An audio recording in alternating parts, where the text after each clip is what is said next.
Yes, Haine, directed by Mathieu Kassovitz. I think this is his second film, 1995, starring a super young Vincent Cassel. I think this is either his first or second movie. A super young Saïd Taghmaoui. I think this is his second film. I mean, these are some marquee French actors, but they were nobodies when they made this movie. As far as plot synopsis, it's kind of hard to describe. Right, there's not a ton of plot to this movie. It's very peripatetic. We're walking around a lot, just sort of aimlessly bouncing from one scenario to the next. But the central conceit is that there has been a brutal race riot in a banlieue suburb of Paris. Police officer has lost his revolver, which surreptitiously ends up in the hands of the protagonists, and their best friend was brutally injured and is comatose in the hospital. And there's this back and forth whether,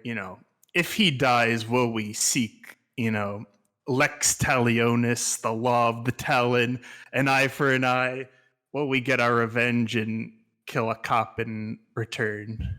I first watched this movie. It was like an intro to media studies 101, and this was the first movie we watched. So it has I have a soft spot for it. It's not a documentary or cinema verite, but I really like the verisimilitude and authenticity. It's like Kassovitz plucked a camera and was following on three real people, right? I just really like the atmosphere and the tone and the characters. What did y'all think? I know you compared it to City of God in the chat, but I haven't seen that. So the closest film I have for reference is Do the Right Thing. I liked that it didn't portray the lead up to a riot. It was investigating the day after. It's like we're in media res, yeah. Right, and it was about, okay, the riot happened, but where do we go from here? And the bookend voiceover from Hubert about free fall, right? It's not the fall that hurts. And when you're in the middle of it, you think that you're just focused on getting through this day until it's the last one. Hate begets hate, death begets death. Yeah, with regards to this movie, so I didn't have time to watch it, but I had watched this movie in high school. I don't know if this is a typical AP French experience, but we watched this for AP French as our culture unit, when we were learning about modern French culture and stuff. And I don't remember a lot of movies, so I probably won't speak that much, but I just do remember I found it really interesting that we were 16 years old, and my professor or my teacher came in and he's like, okay, here's a list of vocabulary that you'll need to know. And it was all this stuff that you probably wouldn't want to learn in school. And just it was a very interesting, I think this probably was one of the first French movies I ever watched besides the 1940s Belle et la Bête or whatever. And it was just it's a side of France that you don't see depicted in the typical cultural knowledge of France. A lot of people don't know about the banlieue area outside of Paris, and these issues that France has with everything that's depicted in this movie, especially the race issue. I can't remember if this movie gets into it, but there's a lot of issues with just post colonization, the immigration movement, the mass immigration to France in following the end of colonization in North Africa and stuff. And I think that probably plays a lot into it because there's a lot of tensions around that. So I just do remember that I enjoyed this movie a lot because it was something that you don't think about when as an American when you think about France, and it is it's showing a side of France that is very important, I think, to highlight, I think, with regards to the society in France, I guess, especially Paris, because Paris has such a romanticized image outside of people who, I don't, maybe people who live in Paris also believe this, but in the outside of France, we view Paris as a certain way. And just seeing that there are these issues going on, and they're important to talk about. Well, right, so it's showing real people living their real late 20th, 21st century lives with all the problems that comes with.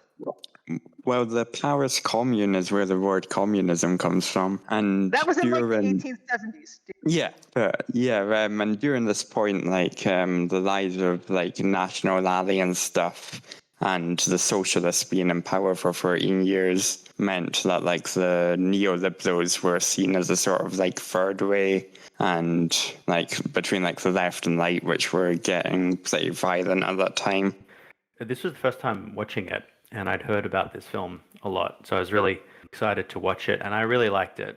And it reminded me, as you say, of some Spike Lee films, Menace to Society. It seems to be part of that genre.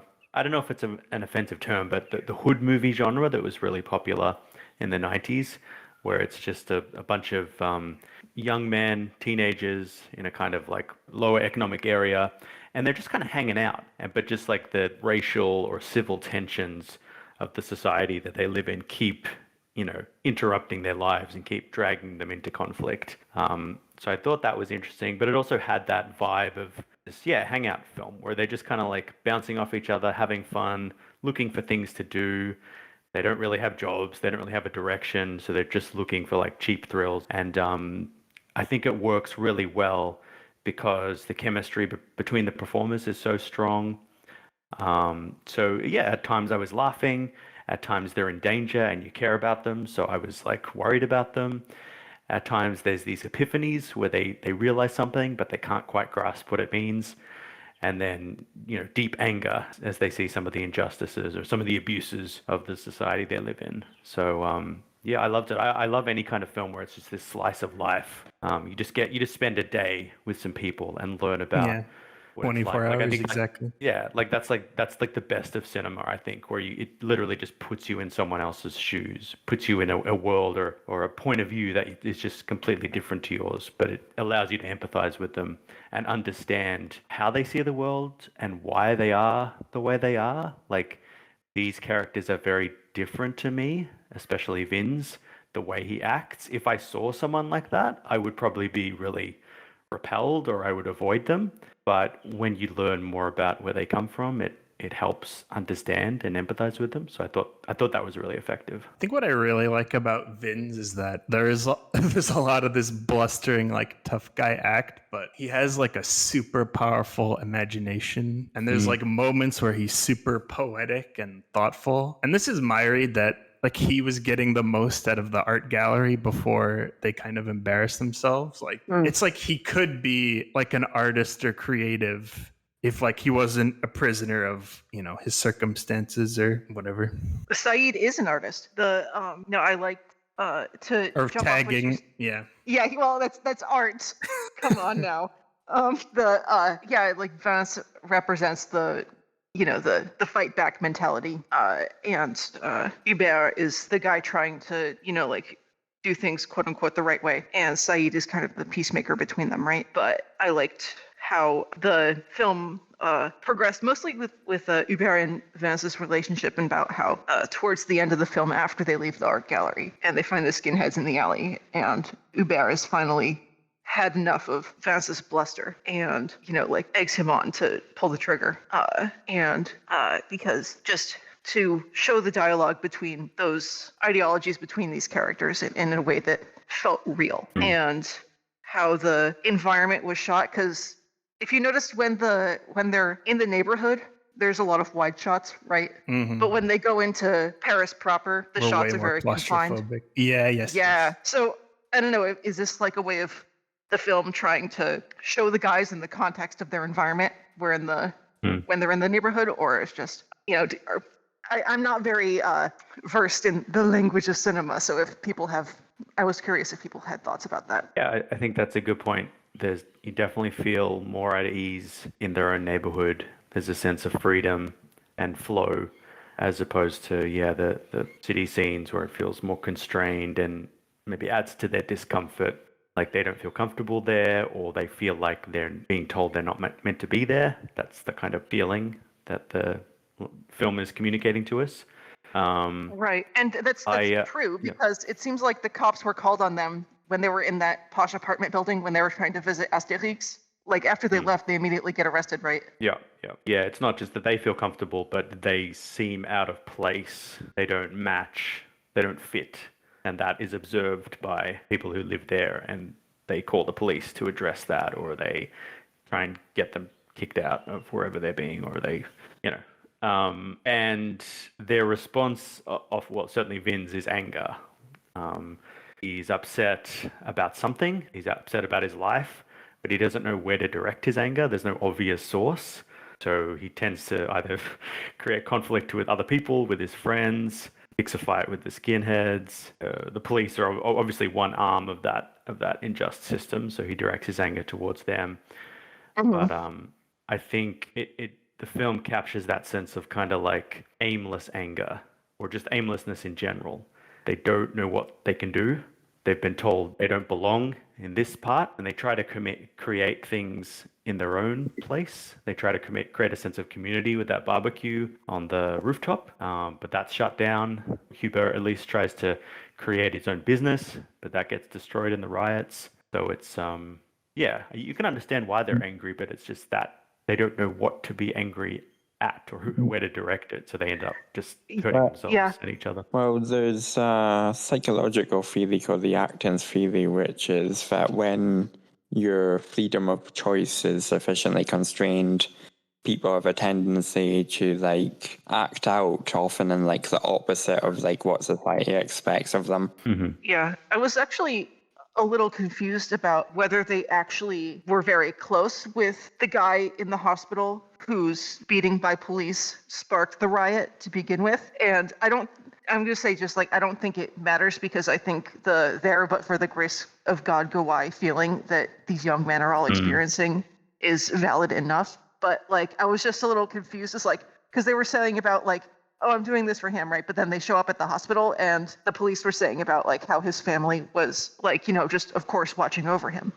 And like at that point, if they were actually as close as they were implied to be, that like the family would try to, you know, have them, you know, come and pay their respects and would actually like vouch for them, right? Like they know our son, let's like let them visit, you know? And again, it doesn't, you know, like diminish the, you know, like the sense of vulnerability that they're feeling as a result of this incident. I'm not sure that we understand the significance of Vin's handing the revolver to Millie. Like I feel like it's supposed to mean that like he's not got like the same stakes of that, but like neo-Nazis would obviously have their priority target being him if they found out about him, just because he's not as obvious as the other two.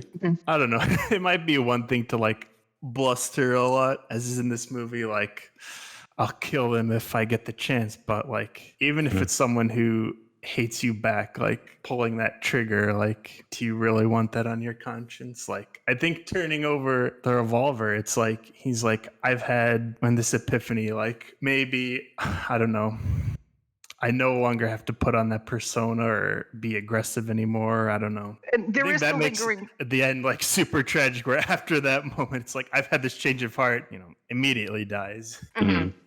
It does, you know, I think the film does a good job at, you know, just consistently letting the question breathe of like, suppose you kill a cop, or suppose you kill one skinhead in the alley, you know, what does that actually change? Yeah. And then he's just another guy from the neighborhood in prison for life.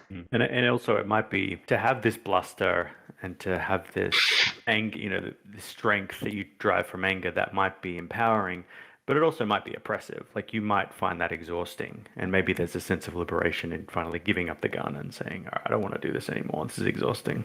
Yeah. Or, you know, it's not me. It doesn't feel like me. Now that I'm actually at the point of choice, this isn't who I am. It makes the ideation of Travis Bickle really interesting, where in like the fiat of like the fiction of like Taxi Driver, it's like there's like concrete, you know, people I can kill to do good, whether they're like mobsters and pimps or whatever. But again, in this movie, like there's no catharsis through violence like that. Yeah. It wouldn't make anything better. It would just be about yourself.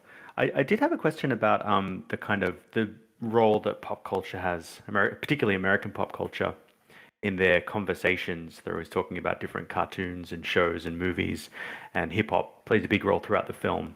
I was wondering what you guys thought about that. Oh, when we get to like downtown Paris, it's like it's not romantic and like the city of light or whatever. It's very like tawdry and like gaudy, and like when we get to the art gallery, it's like instead of these overly privileged bourgeois that are super detached. It's like my read is they've like repudiated French culture. It's like, Americana appeals to us more. Yeah. Well, there is the stereotype of Kevinism in France and also other European countries of just that, like, it is a rather classist stereotype that more working class people will name their kids more like quote unquote American things. So it's because of quote unquote over fondness of American culture as appropriate for a French person deemed by the upper classes, right? So I think the point that Abby made about like colonialism might play a role as well, that these three men, I think one's Afro-French, one's Arab-French, and one's Jewish-French, they don't feel particularly accepted by French culture. They don't feel particularly French, so they look elsewhere maybe for meaning. Totally. And that this great civilization is, built on the backs of colonization and slavery in some colonies and exploitation, but doesn't actually include any of those people as part of mainstream French society. But then in turn, that rejection can lead to intense divisions and conflict. And that's maybe what the riots are. And you see riots in other places as well, more recently in the United States. And maybe that's some of those chickens coming home to roost. Oh yeah, and France had its own 2020 demonstrations for Justice for Adama, but yeah, it is even more difficult to talk about racism in France because there's this idea since the Second World War that France is indivisible, and what it means in practice is the Stephen Colbert quote of "I don't see race. People tell me I'm white." And I believe them. Well, it's illegal to conduct racial censuses in France as well. I see. Yeah, it's like very much and I don't want to like speak for a French person, but like right. And like obviously like I'm American, so like my basis, but it is like very much just from my understanding, even just like studying legal issues in France and stuff as well, is there's like a lot of what Stephanie said, like there's just a lot of like we are one, and if you, I don't want to say don't conform, but like because I don't want to like assimilate. Yeah, assimilate. I don't want to shit on the French. I don't want to say like one way is better than the other, but because like I don't know, but there is like it's like the thing with like the laïcité. I feel that the way that my understanding of French culture around these topics is a lot of it is very like we are one. We do not have any outside. I don't know how to explain this, but like influence. It's right. So Yeah, and if you try to talk about racism in France, they'll accuse you of being communitarian, right? Yeah. Or of Americanizing the issue, right? Yeah. So it's a lot of that, and it's right. And like you said, Abby, about laïcité, it's like we see from like Love and Margot about like a more positive reason about why this might, or something like laïcité might be a very strict separation between church and state, and banning of overt religious symbols in public might be wanted, but then of course today it's mostly felt as an Islamophobic cudgel. Well, also colonialism is more complex in the case of France because Algeria was tried to be incorporated into France, and even today, like 14 countries still, first light of minerals that are discovered goes straight to the French people, and also like the West African flank is still in existence and pegged to the euro and held at the Bank of France, like all the reserves. So there's still a sort of neo-colonial hold in like over a dozen countries, and their military operations France is running in Mali. So and going off of even like laïcité, and I think this actually extends to okay, I'm so bad with this. It's the Council of Europe. It's one of the courts there. There's like the legal language of it is like for the benefit for the whole of society. So it's like, does it conform or does it benefit or does it step outside the whole of society? I can't remember the exact language around it, but it is it doesn't exist just in France. I know there's like this issue in Belgium too, and I don't know if it's every whichever European Court of Human Rights falls under all those countries. I don't know if it applies to all of them, but when you see these like cases around, especially like the more modern ones with like the hijab bans and everything, there's the language they use is very specific to like, will it harm society as a whole, like the social group I guess, is like kind of the language that they use. Yeah, there's also, I mentioned the sympathizer before. So the first novel and the first season of the show is about experiencing all the contradictions of American culture and, that being the author's way to like give the middle finger. But then the second novel, The Committed, takes place in France. And so he'll do the same thing to French culture, and that will be in the second season of the series whenever that comes out. And they touch upon these ideas from the perspective of a Vietnamese person, or so the communitarian ideas. It's also a novel of ideas on post-colonial thought. So wrapped in a novel about drug dealing. So